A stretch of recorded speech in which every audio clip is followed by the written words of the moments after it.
May handog na loan program ang Department of Trade and Industry na may mababang interes para sa sektor ng transportasyon. Nais lumipat sa electric vehicles. Kung magkano, alamin natin yan sa ulat ni J.M. Thompson. 3 milyon ang ipauutang ng Department of Trade and Industry para sa mga PUV drivers na gustong mag-transition sa electric vehicle. Bilang suporta ng DTI sa hanay ng transportasyon, mayroong 2 hanggang 3 bilyong piso ang kabuuan ng budget para sa mga pampasaherong jeep na nais magkaroon ng modernized electric vehicle. 1 year po, no payment of principal and interest. And yung interest rate po na babayaran on the second year is 6.7% per annum. Mababa po ang interest rate nito.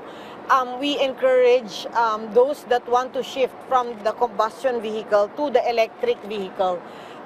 First, makakatulong din po ito kasi malaki po ang savings from a low 33% to a high of 80% po ang savings compared sa diesel or sa gas. Bukod sa mga pampasaherong jeep, bukas din ang e-transport loan program ng DTI sa ibang public utility vehicle katulad ng bus, taxi, tricycle at motorsiklo.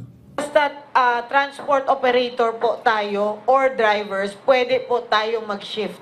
May pautang po ang DTI SB Corporation para sa inyo. They can apply online sbcorp.gov.ph or SB Corp Money App. Ayon sa Pasang Mazda, 40 units ng electric vehicles ang ihahanda na inaasahang mag-ooperate ngayong taon.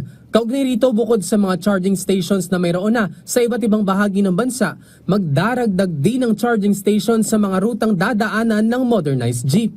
5% ng mahigit 100,000 jeepney driver ang inaasahang magta-transition sa electric vehicle.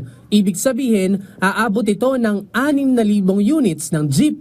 Ayon kay LTFRB Chairman Vigor Mendoza, malaki ang matitipid ng mga operator at driver dahil hindi na sila gagamit ng krudo o gasolina. Dagdag pa niya, yung mga rota na mga electric, no?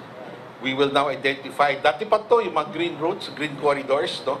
Identify na po natin yan para sa ganoon, mas lalong ma-incentivize po kayo na lumipat na po sa electric.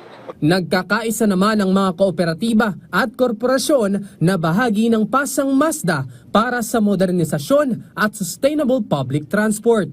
Ito na po ang tamang panahon para sa pagbabago sa hanay ng jeepneys. J.M. Thompson para sa Pambansang TV sa Bagong Pilipinas.